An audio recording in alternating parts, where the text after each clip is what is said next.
What do you think about young men who start copying other famous people like Andrew Tate, Iman Gadzhi, Alex Hormozy, and these guru types? I think the danger that every man that does well for himself, and especially better than others his age, is that What are three health habits you can give to all of your followers to feel good, perform good, and just make the most out of them? the biggest mistake that I see in people, and that I think is the greatest cause for failure, is that What's your worst dating experience so far? that must have been 1.5 years ago.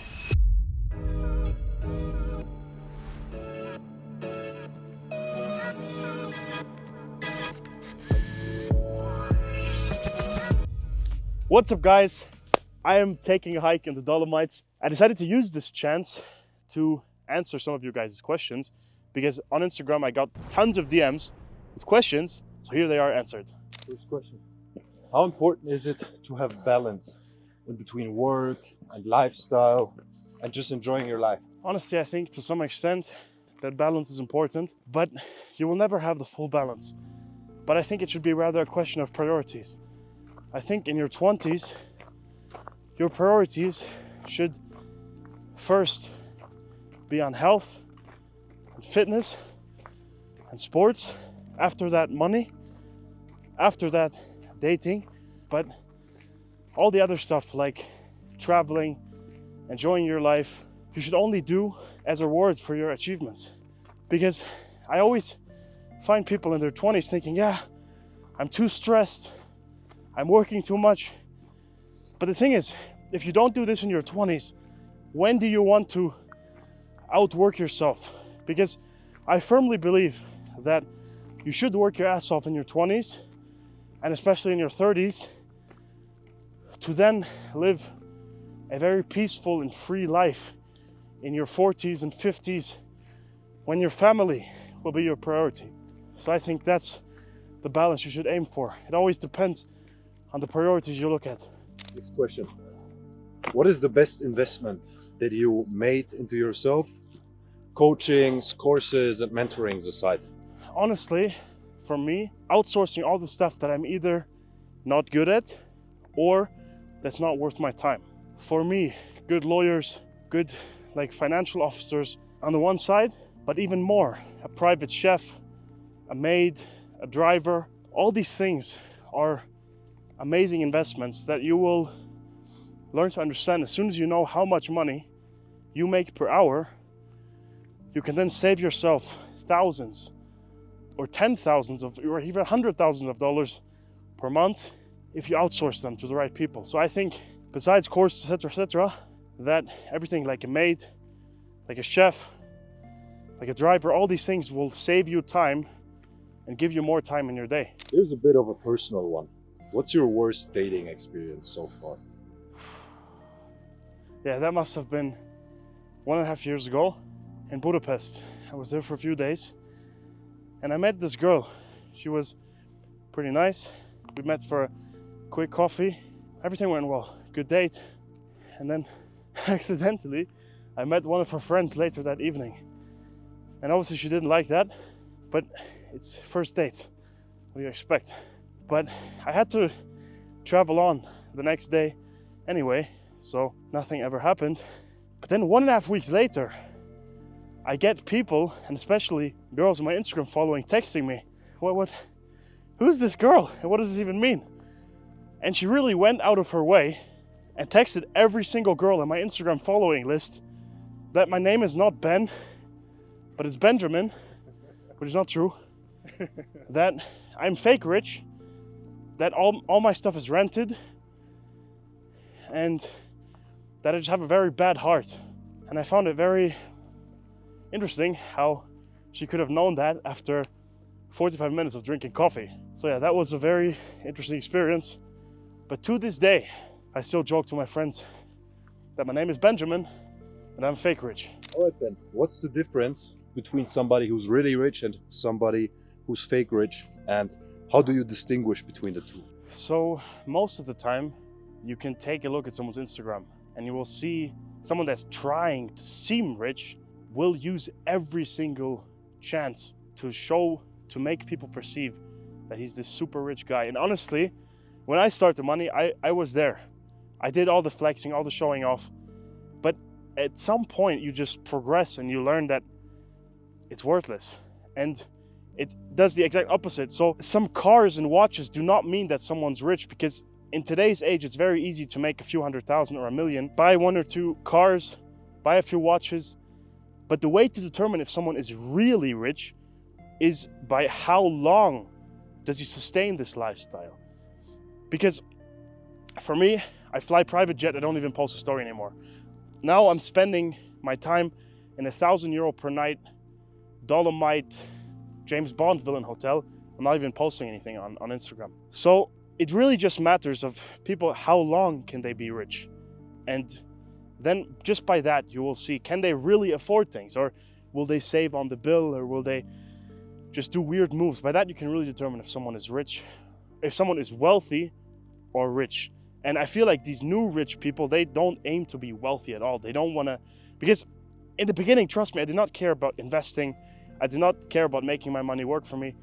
But now I'd rather have a lot of money in real estate than another stupid car. Like cars and watches, they just become boring at some point. So I think that's how you can really see if someone is really rich, if someone is really wealthy, or just pretending to be rich. Right. What are the best books you've ever read? Can you give me like a top 3 or top 5? Honestly, when I was 16, I was a bookworm. I read like 27 books in 3 months. I was super motivated, was reading all day. But today I think that books, in most cases, are really a waste of time. They're more like watching a cartoon or watching a movie. It's more like entertainment. But if you're in a position where you think that you need books to become successful, I think you should broaden your horizon and look for people that can inspire you and that you can learn from, because especially on YouTube and on the internet, there's so many people that are 4 or 5 steps ahead of you that you can take their learnings directly, because books are written by old people in most cases. So I don't think books are great. And honestly, I haven't read a book in 2 years. How important is it to dress well? So I went through quite a journey with dressing well. 2 or 3 years ago, I was pretty much only wearing tracksuits and Gucci shirts. And then I got into the phase of wearing suits every day. But now I've come to a conclusion that dressing well is about social awareness. Because if you go to a casual breakfast, fully dressed in a 3-piece suit, then you're just an idiot. So I think that dressing good in a situation definitely gives you confidence and makes you feel better, but it has to be calibrated. So I think you should build a wardrobe of smart casual wear, so you have the ability of dressing it up, wearing a suit to an important dinner, but also just wearing nice pants, a nice shirt, and just a variety of shoes. So I think building a good wardrobe is important for every man, but you have to do it with a level of calibration. What is one super underrated habit that nobody else preaches? Honestly, I think the most underrated habit is self-reflection and self-analysis. And I want to lash out a bit so you understand what I mean. Because I firmly believe that without friction on a stone, it will not become a diamond. So I think that radical, honest feedback is super important on your journey to become successful. And the ideal habit is to have the ability to give feedback to yourself.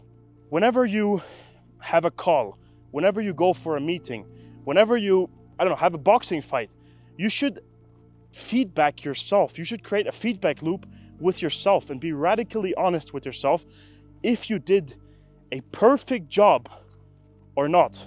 And if not, what could you have done different?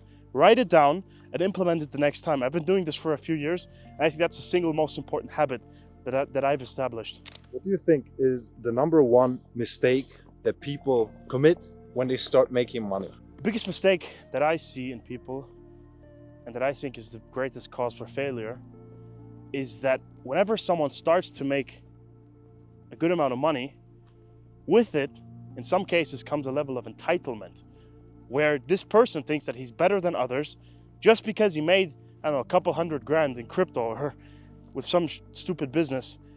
And he then goes to the table and with a chin up high like this, thinking he's King Ding-along. But money in itself does not make you an interesting person. What makes you interesting and what makes people be interested in you is how are your morals, how are your principles? Are you honest? Are you true to your own principles? And this cannot be bought by money. So I think most people that do not keep their ears and awareness open after they've made money, they will simply just crash down. Because if you're a stupid idiot with a bit of money, you're still a stupid idiot. And one little crack in the dam will just make you crash right back down to the floor. At this point of your life, what do you look for in a woman, when meeting a woman, when potentially finding a girlfriend? What do you look for? So I think the danger that every man that does well for himself, and especially better than others his age, is that he very easily attracts women that are some version of a gold digger, that are with him for the money, and if not for the money, for the experiences and for the level he can provide for her. Like, if a woman is my woman, then I think it's important that I can take care of her and provide for her. But in turn, I definitely want a level of that she's humble, that she is not some Instagram party girl whose biggest mission is to go to the next party on the weekend.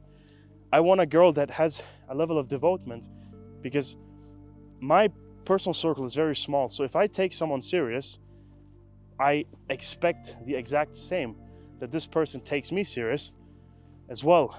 And on the other hand, I just want some basic yapping, but I want honesty, loyalty, truly being honest and communicating about your wishes. Because in today's age, I think most relationships are built literally on lies, on some stupid constructs of lies.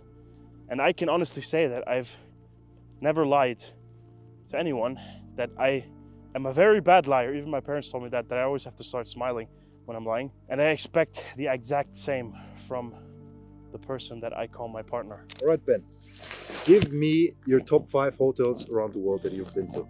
That's a tough one, and you definitely need to make proper amounts of money to go to these hotels. But number 5 must be Raffles in Warsaw.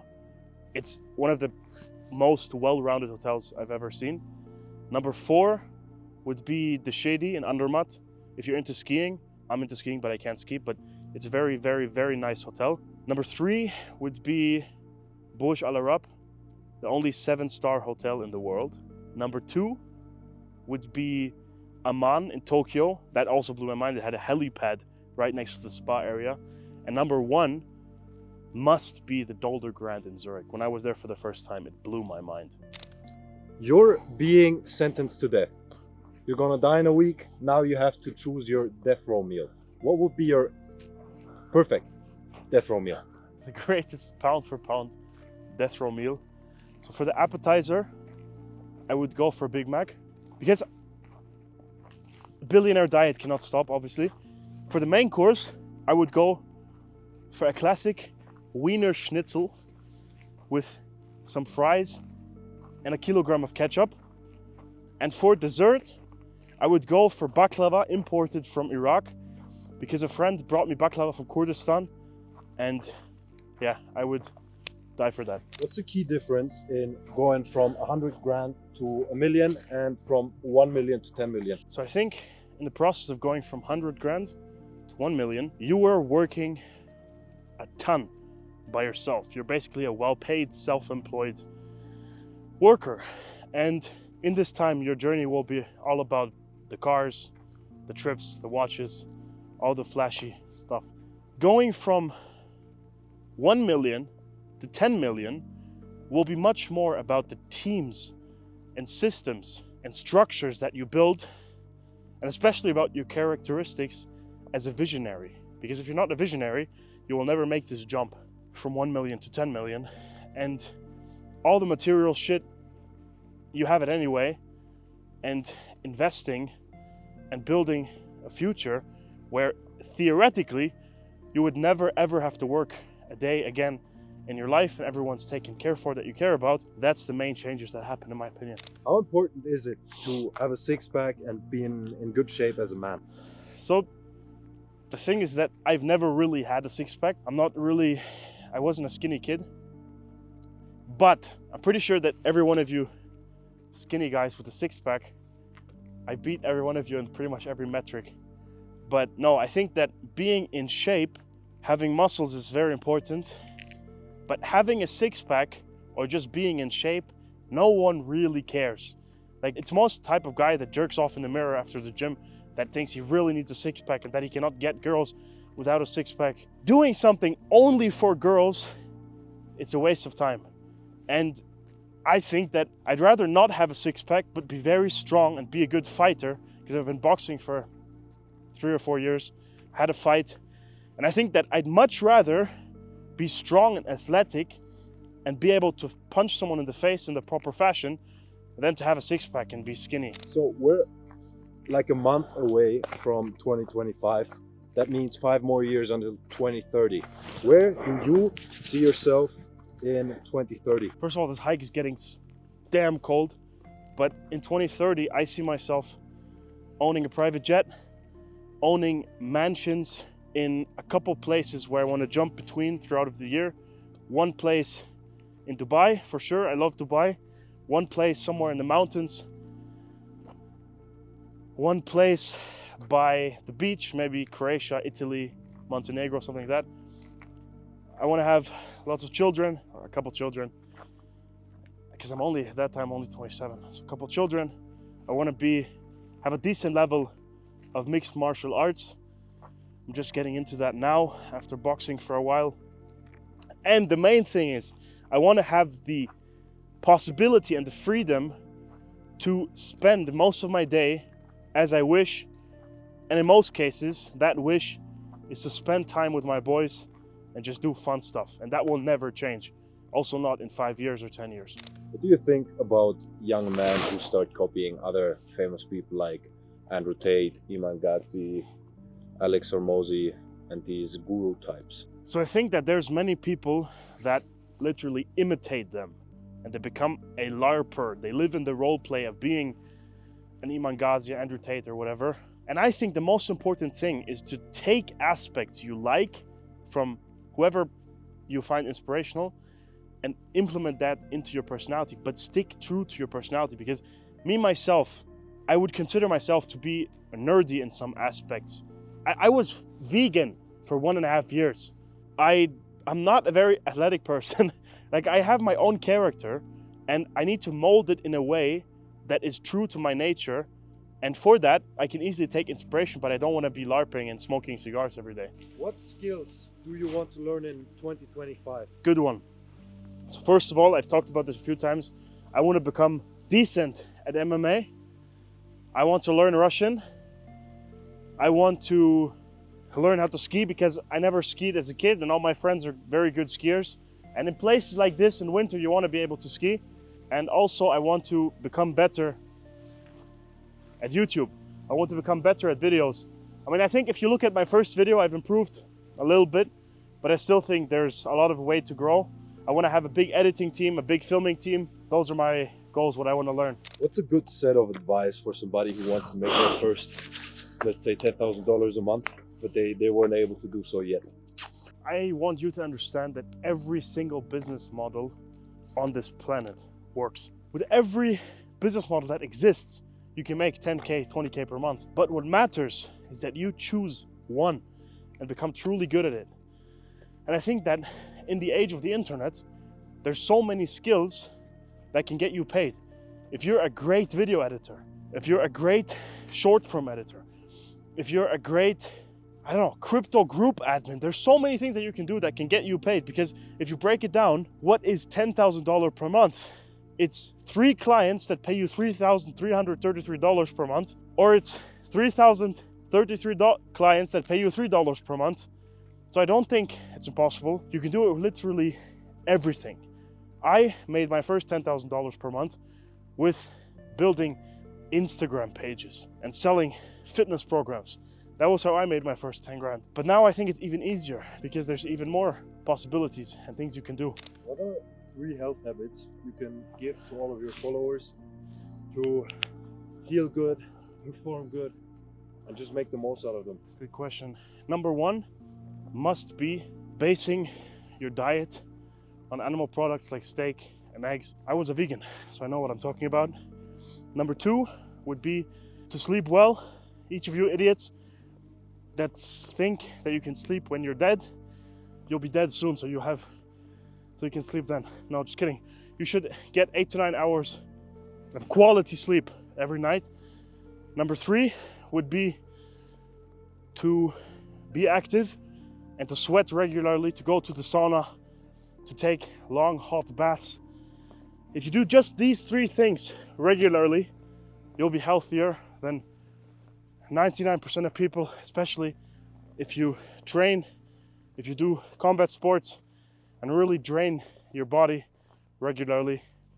That's the move.